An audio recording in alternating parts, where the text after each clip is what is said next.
नमस्कार दोस्तों, कैसे हो आप सभी लोग। बहुत स्वागत है आपका क्रॉनिकल पत्रिका के यूट्यूब चैनल क्रॉनिकल इंडिया पर। मेरा नाम है प्रशांत और हम ऐसी खबरें लेकर आए जो आपको आपके वनडे टाइप जो एग्जाम्स होती है आरओ या इसी टाइप की जितनी भी एग्जाम्स है आपकी, उसमें सीधे सीधे जो फैक्चुअल सीधा फैक्ट जिसमें पूछा जाता है वो सारी खबरें जो है हम लेकर आए हैं। आप जल्द से जल्द जो है क्रॉनिकल इंडिया यूट्यूब चैनल को सब्सक्राइब कर लीजिए और क्लासेस को अपने दोस्तों के साथ शेयर करिए और वीडियोज़ को लाइक और कमेंट भी ज़रूर किया करिए। तो चलिए रैपिड एकदम फटाफट देख लेते हैं। पहली खबर, भारत मौसम विज्ञान विभाग @ 150 ईयर 150 साल हो चुके हैं भारत मौसम विज्ञान विभाग, जिसको हम IMD के नाम से जानते हैं, इंडियन मेट्रोलॉजिक डिपार्टमेंट, राइट। तो इसका जो है 150 साल स्थापना को हो चुके हैं और इसमें जो है मोदी जी ने इस अवसर पर जो है एक प्रोग्राम आयोजित किया गया था, उस प्रोग्राम में नरेंद्र मोदी जी ने शिरकत की थी। ये कार्यक्रम भारत मंडपम जो नई दिल्ली में स्थित है उसमें आयोजित किया गया था और इसमें मिशन मौसम इसका शुभारंभ हुआ और IMD विजन 2047 का भी विमोचन किया गया। इस अवसर पर प्रधानमंत्री नरेंद्र मोदी ने मिशन मौसम लॉन्च भी किया।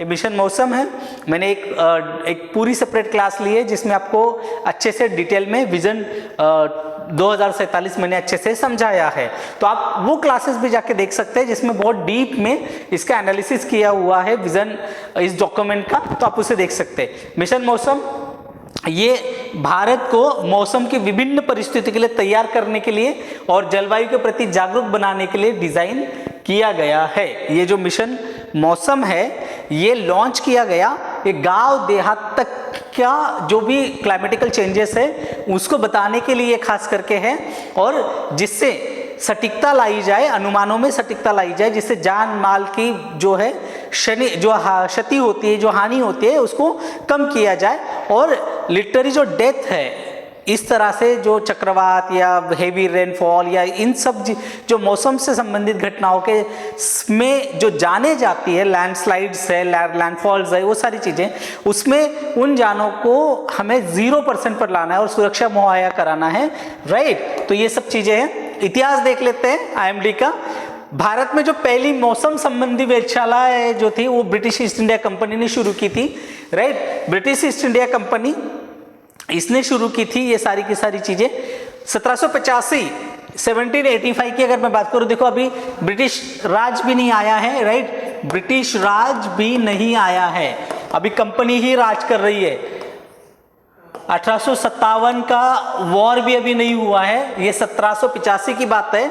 इसमें कलकत्ता, आज का कोलकाता जिसे हम कहते हैं कोलकाता, राइट, कोलकाता कलकत्ता, इसमें जो है वेस्ट बंगाल 1785 में कलकत्ता में वेधशाला बनाई, 1796 में मद्रास में वेधशाला बनाई और 1826 में जो है कोलाबा में वेधशाला स्थापन करी। आप देख लीजिए कि ये अभी 1857 का वॉर भी नहीं हुआ है, 1826 तक जो है 3 वेधशालाएं बन चुकी है। ये सीधी सीधी फैक्चुअल इंफॉर्मेशन है, आपको बहुत काम आएगी, आपके एग्जाम्स में पूछी जाती है। 1875 में जो है भारतीय मौसम विज्ञान विभाग की स्थापना की गई, 1875 में, राइट। 1875 में जो है भारतीय मौसम विज्ञान विभाग की स्थापना हुई थी, एक प्रॉपर जिसको डिपार्टमेंट बनाया गया, एक प्रॉपर डिपार्टमेंट। अब 1889 की अगर मैं बात करूं, 1889 की, तो जो प्रथम महानिदेशक थे इन वेधशालाओं के, प्रथम महानिदेशक मौसम विज्ञान विभाग, इसके महानिदेशक पद पर जो है सर जॉन इलियट को नियुक्त किया गया था। ये नाम याद रखिएगा, सर जॉन इलियट। जितना भी मैं मार्क किए जा रहा हूं या मैं सर्कल किए जा रहा हूं, ये सीधा सीधा फैक्ट्स है, एग्जाम में पूछे जाते हैं इसलिए। तो जो पहले महानिदेशक थे वो सर जॉन इलियट थे। ये कलकत्ता में मुख्यालय होने के बाद जो प्रथम जो पहले जो मुख्यालय था वो कलकत्ता में था, फिर IMD का मुख्यालय शिमला आया, इसीलिए फिर वो पूना गया और फिर नई दिल्ली में स्थानांतरित कर दिया। अभी भी जो कि मैं पुणे में पढ़ा हूँ, पुणे यूनिवर्सिटी में मेरी पढ़ाई हुई है। तो जब हम बस स्टैंड की तरफ से या रेलवे की तरफ से जब पुणे यूनिवर्सिटी की तरफ जाते हैं तो बीच में शिमला हाउस लगता है। शिमला मतलब पुणे में जो वेधशाला जहां बनी है उसे शिमला हाउस ही कहा जाता है, क्योंकि शिमला से फिर पूना आई थी। तो जो पुणे आज की डेट में जिसे हम पुणे कहते हैं, ब्रिटिश पूना कहते थे, जो पुणे है, जो पुणे में जो वेधशाला है उसको शिमला हाउस ही बुलाया जाता है आज भी, ठीक है, तो उसका नाम वही है, शिमला हाउस। आईएमडी की बात करें तो 1949 में जो है विश्व मौसम विज्ञान संगठन जो है, राइट, इंटरनेशनल जो मेट्रोलॉजिक ऑर्गेनाइजेशन है उसका सदस्य बना था 1949 में आज़ादी के बाद। अब अगर मैं आज की बात करूं तो आईएमडी जो है पृथ्वी विज्ञान मंत्रालय, मिनिस्ट्री ऑफ अर्थ साइंस के मंत्रालय के अंतर्गत अधीन है। हेनरी फ्रांसिस ब्लैनफोर्ड, ये जो है हेनरी, ये नाम याद रखिएगा, हेनरी फ्रांसिस ब्लैनफोर्ड, इनको प्रथम मौसम विज्ञान रिपोर्टर के तौर पर जाना जाता है, राइट। ये दो भाई थे, राइट, ये ब्रिटिश मौसम विज्ञानी और जीवाश्म विज्ञानी भी थे, आर्कियोलॉजिकल, राइट।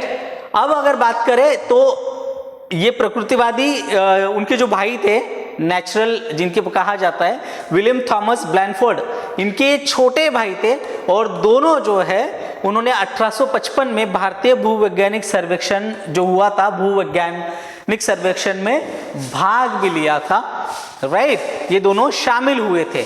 देखिए ब्रिटिशर्स अपार्ट फ्रॉम लुटेरे, बट ब्रिटिशर्स ने यहाँ पे जो बहुत कुछ अच्छी चीजें करी है उनमें से एक ये भी चीज है, राइट। अब देख लिए, अगली खबर देख लेते हैं। अगली खबर जो है एक नाग M2 के मिसाइल से संदर्भित है। ये एंटी टैंक मिसाइल है, एंटी टैंक मिसाइल नाग M2 के, इसका नाम है नाग MK2, राइट, नाग MK2 इसका नाम है। ये स्वदेशी है, आत्मनिर्भर भारत, मेक इन इंडिया। इसको ये थर्ड जनरेशन है, थर्ड जनरेशन। मैं आपको अगले इससे उन्नत, इससे पहली वाली का भी बताऊंगा। कभी कभार प्रीवियस भी पूछ लेता है, ऐसे सवाल आ जाते हैं ना कि जैसे अब ये यही पूछ लेगा कि भाई नाग MK2 जो है ये इसने किसका स्थान लिया है, ऐसा सवाल पूछ लेगा तो आपको प्रीवियस भी बताने पड़ेगी। ये फॉरगेट गाइडेड, जैसे anti tank fire and forget guided, मतलब दागो और भूल जाओ, मतलब इतनी सटीकता है ये गाइडेड मिसाइल है। और ये सफल, इसका फील्ड ट्रायल राजस्थान के पोखरण में हुआ है। पोखरण आप जान रहे हो, पोखरण तो हमारे देश के लिए बड़ा हमें न्यूक्लियर पावर बनाने में पोखरण का बड़ा हाथ है। न्यूक्लियर पावर बनाने में इंदिरा गांधी के समय हुई थी और अटल बिहारी वाजपेयी के समय में हुई थी, सबसे पहले इंदिरा गांधी। नाग MK2 जो है एक मेक इन इंडिया, स्वदेश निर्मित है और ये सभी मौसमों में, सभी जो जितने ऋतु रहेंगे उसमें जो है ये सक्षम है। दागो और भूल जाओ, वही फायर एंड फॉरगेट, इस टेक्नोलॉजी पे काम करती है। लॉन्च के बाद लॉक ऑन होते हैं, एंटी टैंक गाइडेड मिसाइल है, ये इसकी खासियत है। रक्षा अनुसंधान विकास संगठन DRDO ने इसको विकसित किया है, ये याद रखिएगा, DRDO, रक्षा अनुसंधान और विकास संगठन, DRDO ने इसको विकसित किया है। नाग MK2 मिसाइल को नामिका, नाग मिसाइल कैरियर से लॉन्च किया गया है, इसको नामिका से लॉन्च किया गया है, ये भी याद रखिएगा। ऐसे सवाल रेलवे, RRB, SSC वगैरह में जो है पूछ लिए जाते हैं, इसीलिए इतनी फैक्चुअल इंफॉर्मेशन हम क्लास में रखते हैं। ये क्लास का मतलब ही यही है कि वन लाइनर, इसका नाम ही यही है, बिल्कुल एक सेंटेंसेस में आपको जो है पूरी की पूरी जानकारी दी जाती है सटीक तरीके से। नामिका क्या है, एक एंटी टैंक एक बख्तरबंद वाहन है और टैंक विध्वंसक वाहन के तौर पर भी इसका उपयोग जो है भारतीय सेना करती है। एंटी टैंक मिसाइलों को इसी के लिए लॉन्च करने के लिए ये जो है ये नामिका को जाना जाता है। ये इसकी जो रेंज है 7 से 10 किलोमीटर तक की रेंज है, किसकी, नाग MK2 की। नाग MK2 जो ये मिसाइल है हमारी, इसकी रेंज 7 से 10 किलोमीटर की है और ये टैंक बर्बाद करने के लिए की जाती है, तो इतनी रेंज बहुत है। नाग मार्क 1 जो थी, इसकी प्रीवियस सक्सेसर जो है नाग MK2, तो जैसे नाग मार्क 1 थी, इसकी मारक क्षमता 4 किलोमीटर की थी, राइट, 4 किलोमीटर तक ही ये नाग मार्क 1 जाता था। तो अब जो है नाग MK2 जो है, MK2 ये जो है 7 से 10 किलोमीटर, लगभग दोगुनी से भी ज्यादा, डबल है लगभग, राइट, ये डबल से भी ज्यादा है। तीसरी पीढ़ी की बात करें तो फायर एंड फॉरगेट टेक्नोलॉजी विस्फोटक प्रतिक्रिया शिला कवच ERA इसमें लगा हुआ है, और ये जितने भी आधुनिक बख्तरबंद वाहन है उनको निष्क्रिय। आपने देखी होगी ना, बड़े बड़े ट्रक होते हैं, टैंक्स होते हैं, जो बिल्कुल ऐसे लगते हैं कि अरे ये कैसे, टीवीज जैसे आपने देखी होगी शायद, टीवी वगैरह में मूवीज में देखे होंगे कि ऐसे वाहन जा रहे हैं जो इतने बिल्कुल बख्तरबंद होते हैं, लगता है कि इसको कोई नहीं उड़ा सकते हैं, तो वो मिसाइल्स के ही उनको उड़ाया जाता है। तो ये उनको भी, मतलब कितना भी आधुनिक होगा तो ये मिसाइल उसको नष्ट करने में कामयाब हो जाएगी। इसमें क्या है, एक हाई जो स्फोटक होता है, विस्फोटक एंटी टैंक है, हीट जिसे कहा जाता है, वॉरहेड है मिसाइल में, और इसकी जितनी भी विनाशकारी शक्ति है उसको बढ़ाने के लिए टेंडेम हीट वॉरहेड भी इसके अंदर मौजूद है। राइट, अगली खबर देख लेते हैं। भारतीय सेना दिवस बड़ी इंपॉर्टेंट खबर है, सेना से रिलेटेड, मिलिट्री से, खास करके CDS और ऐसी तैयारी जो भी लोग कर रहे हैं CDS और अन्य एग्जाम्स की, जिसमें सीधे सीधे मिलिट्री भर्ती और भर्ती के जाने के लिए, उनके लिए काम की खबर है, और अन्य एग्जाम्स में भी पूछा जाता है। भारतीय नेतृत्व को, भारतीय सेना दिवस क्यों मनाया जाता है? तो भारत की जो सेना है उसकी स्वतंत्रता, भारतीय नेतृत्व को मिली सैन्य कमान, और इसके प्रतीक के रूप में जो है 15 जनवरी को भारतीय सेना दिवस मनाया जाता है। ये दिन भारतीय सेना के शौर्य, पराक्रम और बलिदान को समर्पित है। 15 जनवरी 1949, अब ये 15 जनवरी को ही क्यों मनाया जाता है भाई? 15 जनवरी को इसलिए मनाया जाता है क्योंकि 15 जनवरी 1949 को जो भारत के पहले ब्रिगेडियर थे करियप्पा, उनको जो है जनरल सर फ्रांसिस बुचर, इन्होंने जो है कमान सौंपी थी इसी दिन। राइट, जो भारत के पहले फील्ड मार्शल है कोंडेडेरा मडप्पा करियप्पा, राइट, इनको जो है, जो फील्ड मार्शल है पहले, उनको जो है अपनी ये जो कमान सौंपी थी। वे पहले भारतीय सेना के प्रमुख भी बने थे, तो इसी दिन ये काम हुआ था, इसीलिए इसको जो है इसी की याद में ये दिन भारतीय सेना दिवस के तौर पे मनाया जाता है। भारतीय सेना दिवस पहली बार 1 अप्रैल 1895 को मनाया गया था, और बट अब जो है इसको 1 जनवरी से लेकर इसको जो है स्थानांतरित कर दिया गया। इस साल के थीम है समर्थ भारत और सक्षम सेना। समर्थ भारत और सक्षम सेना, ये इसकी जो है 2025 की थीम है। परेड कार्यक्रम पुणे में आयोजित किया गया था। राइट, और दक्षिणी कमान का जो मुख्यालय भी है, राष्ट्रीय रक्षा अकादमी भी, NDA भी वहाँ है, बहुत खूबसूरत है। जिस यूनिवर्सिटी में मैं पढ़ता था, पुणे यूनिवर्सिटी, उसके पीछे ही ये खड़की करके एरिया है, उसी में ये जो है मुख्यालय है। भारतीय सेना की स्थापना 1 अप्रैल 1895 में हुई थी, 1895। भारतीय सेना दुनिया का सबसे बड़ा, मतलब चौथा सैन्य बल है। ये बहुत फैक्चुअल इंफॉर्मेशन है, तो आप इसको जो है ऐसे ही पढ़ लीजिएगा। भारतीय सेना में धर्म, जाति या क्षेत्र के आधार पर कोई भेदभाव नहीं, एकता है, वहाँ पर पूरी की पूरी यूनिटी है। भारतीय सेना में जो अब महिलाएं भी कॉम्बैट रोल में आ चुकी है, और महत्वपूर्ण जो अन्य पद है उन पर भी महिलाओं की नियुक्ति होती है। भारतीय सेना का आदर्श वाक्य है, स्वयं से पहले सेवा। खुद से पहले, भारतीय सेना में खुद से पहले सेवा को रखा जाता है। परमवीर चक्र भारतीय सेना का सर्वोच्च वीरता पुरस्कार है, और जो अदम्य साहस और शौर्य दिखाने के लिए सैनिकों को दिया जाता है, परमवीर चक्र। राइट, तो राष्ट्रीय हल्दी बोर्ड का उद्घाटन हुआ है, राष्ट्रीय हल्दी बोर्ड का गठन भी हुआ है। 40 साल पुरानी ये डिमांड थी किसानों के द्वारा, पिछले 40 साल से लगातार इसकी मांग उठ रही थी।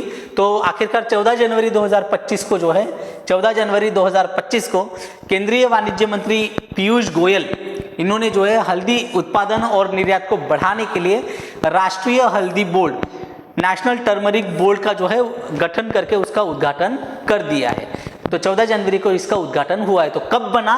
तो 14 जनवरी। तो आप ये याद रखिएगा, अगर क्वेश्चन आ जाए हल्दी बोर्ड कब बना, तो 14 जनवरी। राइट, इस बोर्ड का क्षेत्राधिकार मोस्टली महाराष्ट्र, तमिलनाडु, आंध्र प्रदेश, तेलंगाना, मध्य प्रदेश, मेघालय और ऐसे 20 राज्यों पर इसका जो है अधिकार क्षेत्र रहेगा। पल्ली गंगा रेड्डी, ये नाम याद रखिएगा, ये पहले अध्यक्ष के तौर पर नियुक्त किया गया है। पल्ली गंगा रेड्डी को पहले अध्यक्ष के तौर पर नियुक्त किया गया है, राष्ट्रीय हल्दी बोर्ड के पहले अध्यक्ष। मुख्यालय जो है वो तेलंगाना के निजामाबाद में रहेगा। तेलंगाना राज्य के निजामाबाद में जो है इसका मुख्यालय है, और वैश्विक हल्दी उत्पादन में भारत की हिस्सेदारी 70% है। दुनिया में सबसे ज्यादा उत्पादन भी हम ही करते हैं और खाते भी हम ही है हल्दी के लिए। राइट, और ये तो जाहिर सी बात है, जो ब्रिटिशर्स आए और दुनिया भर के जो लोग यहाँ आए वो हल्दी, मिरी, लौंग, मसालों के लिए तो आए, इंडियन स्पाइसेस के लिए आते हैं। 2022-23 की अगर बात करें तो 11.61 लाख टन का जो है वैश्विक उत्पादन, मतलब जो उत्पादन हुआ था, जो पूरे दुनिया का उत्पादन का अगर बात करें तो 75% से भी अधिक बढ़ता है। और भारत में 3.24 लाख हेक्टेयर क्षेत्र का जो है हल्दी की खेती की गई थी। भारत में 30 प्रकार की हल्दी होती है, 30 किस्में, 30 वैरायटी जो है, 30 प्रजाति जो है हल्दी की 30 किस्में जो है भारत में उगाई जाती है। 2023-24 में 1.62 लाख टन हल्दी का निर्यात किया गया था। और हल्दी के सबसे बड़े उत्पादक राज्य में महाराष्ट्र, तेलंगाना, कर्नाटक और तमिलनाडु ये हल्दी के मामले में, उत्पादन करने के मामले में नंबर 1 पर है, सबसे बड़े राज्य है ये। भारतीय हल्दी के लिए जो बाजार है वो है बांग्लादेश, संयुक्त अरब अमीरात, अमेरिका, मलेशिया, ये प्रमुख बाजार है भारत के लिए, जहां अगर बात की जाए तो हल्दी यहाँ सबसे ज़्यादा भारत से जो है बेची जाती है। ये सबसे बड़े बाजार है हमारे। स्मृति मंदाना की बात कर लेते हैं। उन्होंने 70 गेंदों में जो है 100 रन बनाए हैं और वो भारत की तरफ से सबसे तेज शतक बनाने वाली महिला क्रिकेट खिलाड़ी बन चुकी है। उन्होंने बहुत बड़ा रिकॉर्ड कीर्तिमान स्थापित किया है। उन्होंने अपनी हमकक्ष और कैप्टन हरमनप्रीत कौर, जिनका रिकॉर्ड था 87 गेंदों में शतक बनाने का, उस रिकॉर्ड को तोड़कर अपना नया कीर्तिमान बनाया। स्मृति मंदाना 10 वनडे शतक बनाने वाली पहली भारतीय प्लेयर भी बन गई है, क्रिकेट खिलाड़ी बन गई है महिला। अब वो ऑस्ट्रेलिया की जो टैमी बिमोंट है उनके साथ तीसरा स्थान, एक संयुक्त स्थान पर है। स्मृति मंदाना ने आयरलैंड महिला टीम के खिलाफ राजकोट में जो निरंजन शाह स्टेडियम है उसमें जो तीसरा वनडे खेला गया, इस वनडे में कई सारे रिकॉर्ड बने हैं और वही स्मृति मंदाना ने सबसे तेज शतक बनाया और 10 शतक बनाने के साथ वो पहली भारतीय महिला क्रिकेट खिलाड़ी भी बन गई और दुनिया की तीसरी, मतलब वैसे तो चौथी पर संयुक्त स्थान पर तीसरी, 2 लोग हैं ना तीसरे स्थान पर, राइट। भारत द्वारा 435 5 विकेट खोकर ये सबसे बड़ा स्कोर बनाया गया है, चौथा सबसे बड़ा स्कोर ये वनडे इतिहास का भी है। और सर्वाधिक स्कोर के नाम पर न्यूजीलैंड जो है उन्होंने 2018 में आयरलैंड के खिलाफ बनाया था 491, 491, राइट। महिला वनडे में सबसे ज्यादा शतक किसके है भाई? मेग लेनिंग 15 शतक है, सूजी बेट्स 13 शतक है, टैमी बिमोंट और स्मृति मंदाना 10 शतक है। भारत की जो महिला वनडे में सबसे बड़ी साझेदारी की अगर बात करें तो 320 रन बने थे पूनम राउत और दीप्ति शर्मा ने, जो आयरलैंड के खिलाफ भी बनाए थे 2017 में। ये नाबाद मिताली राज फॉर्मर कैप्टन और रेशमा गांधी ने बनाए थे आयरलैंड के खिलाफ भी 1999 में। और स्मृति मंदाना ने 233 रन, स्मृति मंदाना और रावल इन्होंने बनाया आयरलैंड के खिलाफ अभी 2025 में। ये आयरलैंड जो है ये बड़ी कमजोर सी टीम नजर आती है, बेचारे इन्हीं के खिलाफ दुनिया भर के सबके रिकॉर्ड जो है आयरलैंड क्रिकेट महिला क्रिकेट टीम के खिलाफ ही आपको देखने को मिलेंगे। बट एनीवेज ये कई सारी ऐसी चीजें हैं जो महिला क्रिकेट, देखिए महिला क्रिकेट के बारे में सवाल तो पूछने लगे, यूपीएससी ने भी पूछ लिया अभी तो फुटबॉल और क्रिकेट के बारे में। अब महिला क्रिकेट को जो है बड़ी तरजीह दी जा रही है। उनका आपने देखा होगा विमेन आईपीएल भी ऑर्गेनाइज किया जाता है और इन सभी चीजों को देखकर जो है एग्जाम पे फिर इस तरह के टॉपिक, खास करके कोई रिकॉर्ड बनना एक बड़ी बात होती है, तो इनको जो है तरजीह दी जाती है और इस तरह से सवाल भी वहां बन सकते हैं। तो ये जो थे ये रैपिड, हम जो है एकदम बहुत कम टाइम में, जिसको आप कहीं खाना खाते समय, सोते समय, ट्रैवल करते समय आराम से कानों में लीड लगाओ और सुन लो, एक रैपिड वन लाइनर जो है एक सेंटेंसेस में ये सारे फैक्चुअल इंफॉर्मेशन हम लेकर आते हैं और ऐसे खबरें भी लेकर आते हैं जो आपके एग्जाम के लिए बहुत कारगर होती है। तो चलिए आप जल्द से जल्द जो है क्रॉनिकल इंडिया यूट्यूब चैनल को सब्सक्राइब कर लीजिए, क्लासेस को लाइक करिए, अपने दोस्तों के साथ शेयर भी करिए और जब आप क्लासेस देख लो तो नीचे आप जरूर कमेंट भी करिए। तो चलिए मिलते हैं फिर नेक्स्ट क्लास के लिए, तब के लिए धन्यवाद, आपका दिन शुभ रहे।